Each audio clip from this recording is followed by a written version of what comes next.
오늘 우리에게 주시는 하나님의 말씀 보겠습니다. 구약성경 사사기 4장 1절부터 3절까지입니다.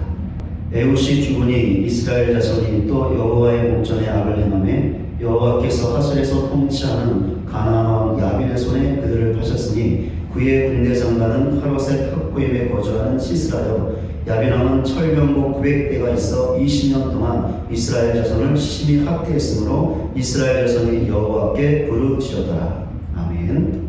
오늘과 다음 주일 예배를 교회에서 드리지 않고 각 가정에서 예배를 드리게 되었습니다. 쉽지 않은 결정이었지만 코로나 바이러스가 계속해서 확산되고 있고 이 사태를 진정시키려는 정부의 실책에 협조하고 우리 교인들과 지역사회 안전을 위해서 결정을 내렸습니다. 그러니 이런 점 양해해 주시고 가정에서 예배를 드릴 때 교회에서 예배하는 것처럼 경건한 마음과 자세로 예배를 드렸으면 좋겠습니다. 힘들고 어려운 시기를 보내고 있는데 옆에 있는 가족들과 함께 인사했으면 좋겠는데요. 힘내세요. 말씀과 기도로 승리하세요. 라고 한번 서로 격려하며 인사하겠습니다. 힘내세요. 말씀과 기도로 승리하세요. 우리는 하나님을 믿는 신자입니다. 그러나 신자인 우리에게도 절망의 순간이 있습니다. 하나님을 믿기 때문에 모든 것이 잘 풀리고 행복하면 좋은데 그렇지 않다라는 것이죠. 그럼 언제 우리가 절망하게 될까요? 우리가 지은 죄 때문에 그런 죄를 지은 내 자신의 연약함을 볼 때 절망할 수 있습니다. 아니면 죄와는 무관하지만 살면서 당하는 문제들 때문에 절망할 수 있습니다. 어떤 사건이 그런 문제일 수 있고 아니면 어떤 사람들이 그런 문제일 수 있습니다. 우리에게 이런 절망이 찾아올 때 이것을 극복하고 새로운 시작을 할 수 있는 길이 있을까요? 있다면 무엇일까요? 오늘 본문을 통해서 이 문의 답을 얻으려고 합니다. 결론부터 말씀을 드리겠습니다. 하나님께 애통해하며 부르짖는 것입니다. 오늘 본문은 사사였던 에훗이 죽은 후에 있었던 사건에 관한 내용입니다. 에훗은 모압 왕 에글론의 압제에서 이스라엘 자손을 구원했던 사사였습니다. 그런데 에훗이 죽자 이스라엘 자손이 또다시 하나님께 죄를 지었습니다. 그리고 그 죄 때문에 이스라엘 자손은 절망의 순간에 빠지게 되었습니다. 왜냐하면 범죄한 이스라엘 자손을 하나님께서 징계하셨기 때문입니다. 본문 1절과 2절 앞부분입니다. 에훗이 죽으니 이스라엘 자손이 또 여호와의 목전에 악을 행하며 여호와께서 하솔에서 통치하는 가나안 왕 야빈의 손에 그들을 파셨으니 하나님께서 이스라엘 자손에게 내리셨던 징계는 가나안 왕 야빈에게 그들을 하셨던 것입니다. 야빈에게는 본문 2절에 나와 있는 것처럼 시스라라는 이름을 가진 군대 장관이 있었고 본문 3절에 나와 있는 것처럼 철병거 900대가 있었습니다. 이런 사실은 야빈이 막강한 힘과 군사력을 가지고 있었던 왕이었음을 보여주고 있습니다. 야빈이 갖고 있었던 힘과 군사력은 당시 이스라엘 자손과는 비교할 수 없는 것이었습니다. 이것의 단적인 예가 철병거였습니다. 당시 이스라엘 자손은 아직까지 철로 된 무기를 갖고 있지 못했습니다. 그런데 가나안 왕 야빈은 철병거를 가지고 있었습니다. 그것도 한두 대가 아니라 900대나 되는 엄청난 양을 가지고 있었습니다. 하나님께서 바로 이런 강력한 왕에게 이스라엘 자손을 파셨던 것이죠. 그리하여 야빈은 이스라엘 자손을 학대했습니다. 이것이 하나님의 징계였죠. 그런데 본문은 야빈의 학대가 매우 심했다라고 기록하고 있습니다. 본문 3절입니다.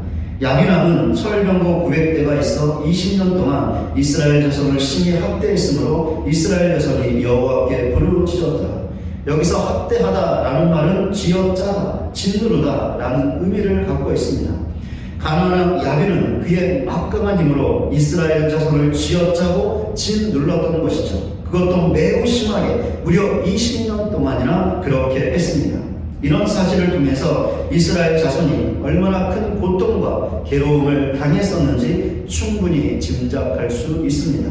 그리고 이것 때문에, 즉 하나님의 징계 때문에 이스라엘 자손이 절망에 빠지고 말았습니다. 그런데 이런 절망의 상황 가운데서 이스라엘 자손이 한 일이 있었습니다. 본문 3절 마지막 부분에 나와 있는데요. 여호와께 부르짖었던 것입니다. 부르짖다라는 말은 신세타랑이 섞인 신음소리를 의미합니다. 그리고 공적으로 불평한다는 것을 의미하기도 합니다. 그러나 이스라엘 자손이 부르짖었던 것은 자기들의 운명이 너무나 한스러워서 한탄만 했던 것이 아니었습니다. 왜냐하면 한탄에는 대상이 없기 때문이죠. 한탄하는 것은 그저 자기의 운명을 한스러워하는 것뿐입니다. 그러나 이스라엘 자손에게는 분명한 대상이 있었습니다. 누구였습니까? 하나님이셨죠. 그렇습니다.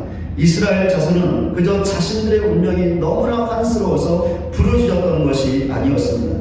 그들은 자기들의 불평과 기도의 귀를 기울이시고 그것에 응답하시는 하나님을 기억했습니다. 그래서 그 하나님께 부르짖었던 것이죠. 그것도 심히 애통하며 부르짖을 수 있었습니다. 하나님께서 어떻게 하셨을까요? 이들의 부르짖음에 응답하셨습니다. 그리하여 드보라와 바락을 통해서 그들을 야빈의 압제에서 구원해 주셨습니다. 사사기 4장 15절과 16절입니다. 여호와께서 바락 앞에서 시스라와 그의 모든 병거와 그의 온 군대를 칼날로 혼란에 빠지게 하시매 시스라가 병거에서 내려 걸어서 도망한지라 바락이 그의 병거들과 군대를 추격하여 하롯의 탁고임에 이르니 시스라의 온 군대가 다 칼에 엎드려졌고 한 사람도 남은 자가 없었더라. 사사기 4장 23절과 24절입니다. 이와 같이 이날에 하나님이 가나안 왕 야빈을 이스라엘 자손 앞에 굴복하게 하시니라. 이스라엘 자손의 손이 가나안 왕 야빈을 점점 더 눌러서 마침내 가나안 왕 야빈을 진멸하였더라. 사사기 5장 31절입니다. 여호와여 주의 원수들은 다 이와 같이 망하게 하시고 주를 사랑하는 자들은 해가 힘있게 도둠 같게 하시옵소서 하니라. 그 땅이 40년 동안 평온하였더라. 이스라엘 자손은 하나님께 다시 죄를 지었습니다. 그리고 그 죄 때문에 하나님의 징계를 받았습니다. 강력한 힘을 갖고 있었던 가나안 왕 야빈에게 압제를 당했던 것입니다. 그 하나님의 징계로 이스라엘 자손은 절망했습니다. 그런데 그 순간에 그들은 애통해하며 하나님께 부르짖었습니다. 그러자 하나님의 구원이 그들에게 임했고 자기들에게 임했던 절망을 극복했습니다. 더 나아가 40년의 태평세월을 누리는 새로운 시작을 할 수 있었습니다. 하나님 앞에서 애통해하며 부르짖는 것은 이스라엘 자손의 조상들의 모습이기도 했습니다. 출애굽기 2장 23절부터 25절까지입니다. 여러 해 후에 애굽 왕은 죽었고 이스라엘 자손은 고된 노동으로 말미암아 탄식하며 부르짖으니 그 고된 노동으로 말미암아 부르짖는 소리가 하나님께 상달된지라. 하나님이 그들의 고통 소리를 들으시고 하나님이 아브라함과 이삭과 야곱에게 세운 그의 언약을 기억하사 하나님이 이스라엘 자손을 돌보셨고 하나님이 그들을 기억하셨더라. 이스라엘 자손의 조상들도 애굽에서 절망에 빠져 있었습니다. 노예 생활이 주는 말로 닿을 수 없는 고통과 괴로움을 당했기 때문이었습니다. 그때 이스라엘 자손의 조상들도 애통해하며 하나님께 부르짖었습니다. 하나님께서 그들의 애통과 부르짖음을 들어주셨습니다. 그 결과 아브라함과 이삭과 야곱에게 하신 언약을 기억하사 그들을 생각해 주셨습니다. 그리하여 크신 능력으로 그들을 애굽에서 구원해 주셨습니다. 이렇게 하여 이스라엘 자손의 조상도 자기들의 절망을 극복할 수 있었고 뿐만 아니라 가나안 땅을 향하는 새로운 시작을 할 수 있었습니다. 하나님께 애통해하며 부르짖었던 모습은 예레미야 선지자를 통해서도 볼 수 있습니다. 예레미야 선지자 당시에 유다 사람들은 하나님으로부터 멀리 떠나 있었습니다. 그리고는 무서운 죄악들을 범하고 있었죠. 그 결과 멸망이 그들에게 점점 더 다가오고 있었습니다. 그런데도 유다 사람들은 아무 일이 없을 것이라는 거짓 선지자들의 말에 속고 있었습니다. 그리하여 자신들에게 심각한 종말이 있다는 것을 전혀 생각하지 못했고 심지어 모든 것이 잘 되어간다는 그들의 착각과 포만감 때문에 그 종말에 대해서 멸망에 대해서 무감각해 있었습니다. 그러니 하나님을 떠나 있던 자신들의 영적인 상태에 대해서 전혀 각성하거나 회개하지 않았습니다. 예레미야 선지자는 이런 유다 사람들을 장례식에 초대하며 비통의 애가를 불렀습니다. 예레미야가 이렇게 했던 이유가 있었습니다. 왜냐하면 하나님께 애통해하며 부르짖는 것만이 죽음을 앞에 두고 있었던 유다 사람들에게 유일한 희망이 되었기 때문이었습니다. 그래서 예레미야 선지자는 유다를 위하여 비통의 언어로 울면서 하나님께 부르짖었습니다. 이런 모습은 예수님에게서도 찾아볼 수 있습니다. 예수님은 이렇게 말씀하셨습니다. 마태복음 5장 4절입니다. 애통하는 자는 복이 있나니 그들이 위로를 받을 것이며, 여기서 애통하다라는 말은 고통, 슬픔이라는 의미를 갖고 있습니다. 그러니까 고통으로 몸부림칠 정도로 철저하게 탄식하고 슬퍼한다는 것이죠. 예수님은 이렇게 애통하는 것이 복이라고 분명하게 말씀하셨습니다. 그 복이 무엇이죠? 하나님의 위로를 받는 것입니다. 예수님께서는 자신이 말씀하신 대로 사셨는데 하나님 앞에서 애통하시며 부르짖으셨습니다. 왜 이렇게 하셨습니까? 우리의 구원을 위해서, 그러니까 우리의 죄를 담당하사 십자가의 고난과 죽음을 당하셔야 했기 때문입니다. 그렇기 때문에 예수님께서 구원의 사역을 감당하실 수 있었습니다. 그 결과 여기 있는 우리가 구원받을 수 있었고, 그리하여 우리는 죄로 인한 사망의 절망을 극복하고 하나님의 자녀로서 새로운 생명의 삶을 시작할 수 있었습니다. 지금까지의 사실들을 통해서 절망을 극복하고 더 나아가 새로운 시작을 할 수 있는 길이 하나님 앞에서 애통해 하는 것이며 부르짖는 것임을 알 수 있습니다. 그러니 우리에게 절망이 찾아올 때, 그것이 죄 때문이든지 아니면 다른 문제들과 상황들과 사람들 때문이든지 그 절망의 순간에 하나님 앞에서 울 수만 있다면, 그리고 하나님께 부르짖을 수만 있다면 우리는 그 절망을 극복하고 새로운 시작을 할 수 있습니다. 얼마든지 이렇게 할 수 있습니다. 왜 그렇습니까? 우리에게는 우리의 눈물을 보시고 우리의 소리에 귀를 기울이시고 그것에 응답하시는 하나님이 계시기 때문입니다. 이런 사실을 확고하게 믿는 우리 모두가 되시기를 바랍니다. 이 믿음을 갖고 두 가지 측면에서 우리의 모습을 돌아보았으면 좋겠습니다. 첫째, 요즘 우리 자신을 절망하게 하는 것이 있는지 돌아보는 것입니다. 우리 자신의 부족하고 연약한 모습이 내 자신을 절망시키고 있습니까? 나의 남편과 아내가 내 자신을 절망시키고 있습니까? 나의 자식이 내 자신을 절망시키고 있습니까? 아니면 다른 그 누군가가 내 자신을 절망시키고 있습니까? 내가 하고 있는 장사나 사업이 내 자신을 절망시키고 있습니까? 어려운 문제들과 형편이 내 자신을 절망시키고 있습니까? 과거에 쓴 기억들이 내 자신을 절망시키고 있습니까? 불확실하고 어두운 나의 미래가 내 자신을 절망시키고 있습니까? 무엇이 내 자신을 절망시키고 있습니까? 만약에 우리 자신에게 이런 절망이 있다면 하나님 앞에 나가시기를 바랍니다.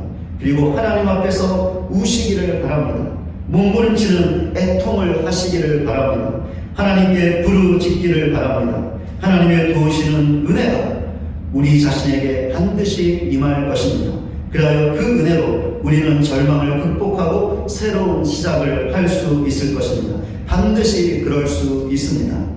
특별히 코로나 바이러스 사태로 인하여 어려움과 고통을 당하고 있는, 절망을 느끼고 있는 우리나라의 상황을 보면서 하나님을 믿는 신자로서 애통해하며 기도해 주시기를 바랍니다. 우리 민족과 한국교회와 내 자신의 죄를 돌아보며 눈물로 회개하고 하나님의 자비와 긍휼을 우리나라 위에 베풀어 달라고, 그리하여 코로나 바이러스 때문에 당하고 있는 모든 어려움과 고통에서 이 나라와 민족을 구원해 달라고, 우리 자신과 우리 가족과 우리 교회를 건져달라고 간절하게 울며 부르짖으시기 바랍니다. 하나님께서 우리의 눈물의 기도와 외침을 외면하지 않으실 것입니다. 하나님의 자비와 긍휼을 베풀어 주실 것입니다. 이 나라와 민족을 다시 한번 생각해 주셔서 고쳐주시고 회복시켜 주실 것입니다. 코로나 바이러스로 인한 절망을 극복하고 새로운 시작을 하게 하실 것입니다. 절망이 찾아올 때 하나님 앞에서 애통해하며 부르짖는 우리 모두가 되시기를 바랍니다.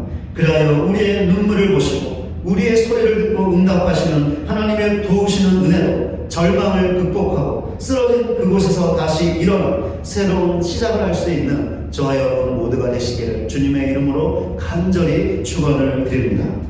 우리 자신을 돌아보아야 하는 것 두 번째입니다. 우리 자신이 스스로 포만감에 빠져있지 않은지 돌아보는 것입니다.